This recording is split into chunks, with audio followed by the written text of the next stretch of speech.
Bien-aimés de Dieu, la paix soit avec vous. Nous sommes aujourd'hui au 14e dimanche du temps ordinaire, année A. Nous lisons l'évangile selon Saint Matthieu chapitre 11, la première lecture du livre du prophète Zacharie chapitre 9, le psaume 144 et la lettre de Saint Paul aux Romains au chapitre 8.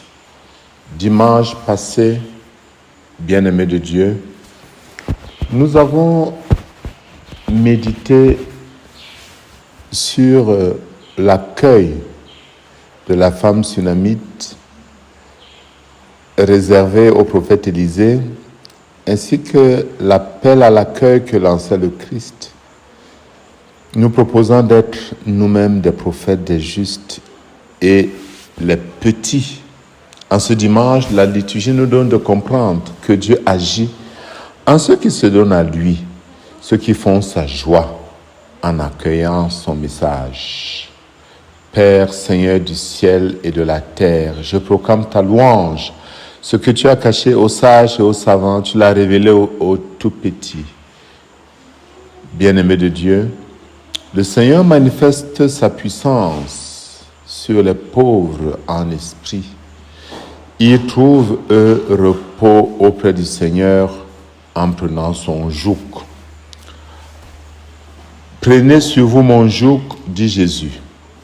Un joug est une pièce de bois très lourde, très solide, qui attache deux bœufs pour labourer. Les deux bœufs se mettent ensemble et le plus puissant tire l'autre. Au sens figuré, prendre le joug suggère donc que l'on s'attache à quelqu'un pour marcher du même pas, attelé à la même tâche. Prendre le joug de la loi, c'est s'engager à suivre la loi de Dieu, s'atteler à Dieu en quelque sorte, étant entendu que toute la force de l'attelage ainsi composée vient de Dieu lui-même. Visiblement, c'est bien cela que Jésus entend quand il dit « Prenez sur vous mon joug ». Il propose à ses disciples de déposer leur fardeau trop lourd. Prenez sur vous mon joug et vous trouverez le repos pour votre âme.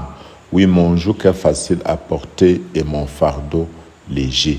Son joug à lui, c'est tout simplement l'accueil de l'amour de Dieu, se laisser aimer par Dieu, s'abandonner entre les mains de Dieu, vivre de l'obéissance à la parole de Dieu, à la voix de Dieu, et être dans une relation de confiance à Dieu. Alors, qui vit cela entre dans une nouvelle relation qui n'efface pas les fardeaux de la terre, les problèmes de la terre, les maladies, ni même la mort physique, mais la puissance divine qui naît de cette relation intense transforme la manière de vivre la réalité. Mais quand Jésus propose de prendre son joug à lui, on entend très bien que c'est lui qui donne l'orientation, que c'est lui qui donne la vie, en somme qu'il est le Messie. Et certains ne l'acceptent pas. Certains n'acceptent pas qu'il se proclame doux et humble de cœur, caractéristique de Dieu. Mais Jésus l'est. Et il peut librement le revendiquer. Le Seigneur soutient tous ceux qui tombent, dit le psaume. Il redresse tous les accablés. Dans la première lecture, nous voyons comment Dieu, dans sa puissance, libère son peuple, exulte de toutes tes forces, filles de Sion, pousse des cris de joie, filles de Jérusalem. Mais il y a une beauté dans le texte de Zacharie. Le texte de Zacharie manifeste la puissance divine, c'est vrai, qui vient libérer son peuple par fille de Sion, par fille de Jérusalem, faut entendre le peuple de Dieu. Il le libère, il le réunit. Mais de quelle manière? Voici ton roi qui vient à toi, il est juste et victorieux, pauvre est monté sur un âne, le petit d'une ânesse. Dieu ne révèle pas seulement sa puissance dans le Messie qu'est le Christ et que le prophète Zacharie annonce. Il révèle également son humilité, sa petitesse. On verra Jésus effectivement entrant à Jérusalem, montant sur un âne. Bien que sa domination s'étend d'une mer à l'autre, de l'Euphrate à l'autre bout du pays, il n'est pas un roi qui brise. Il est celui-là qui accepte de se donner dans la simplicité. C'est la fameuse kénos du Christ. Saint Paul, dans la deuxième lecture que nous avons lue, nous montre que le chemin de ceux qui s'opposent à cette approche de Dieu, c'est le chemin de ceux qui vivent selon la chair, de ceux qui vivent de la manière d'Adam, de ceux qui désirent se faire Dieu en eux-mêmes et ne veulent pas se laisser habiter par l'Esprit de Dieu.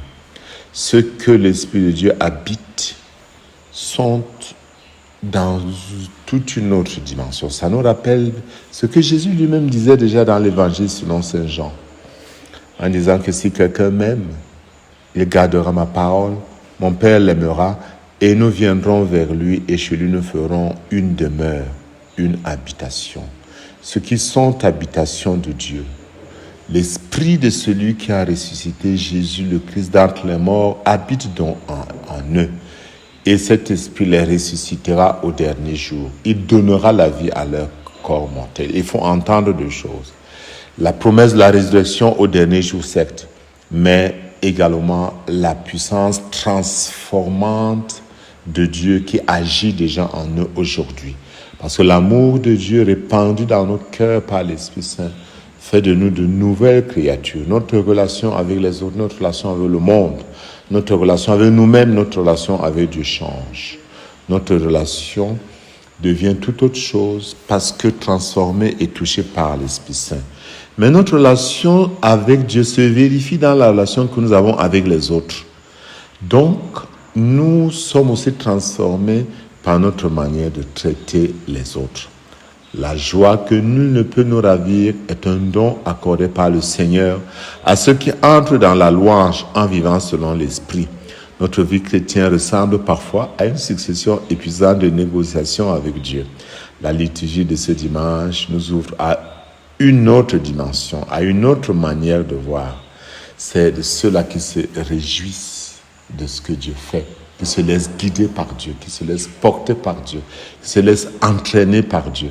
Et pour eux, Dieu se réjouit et ils se réjouissent avec Dieu. Seigneur, nous ne cesserons jamais de chanter ta louange. Et que Dieu, en ce saint jour, vous bénisse au nom du Père et du Fils et du Saint-Esprit. Amen.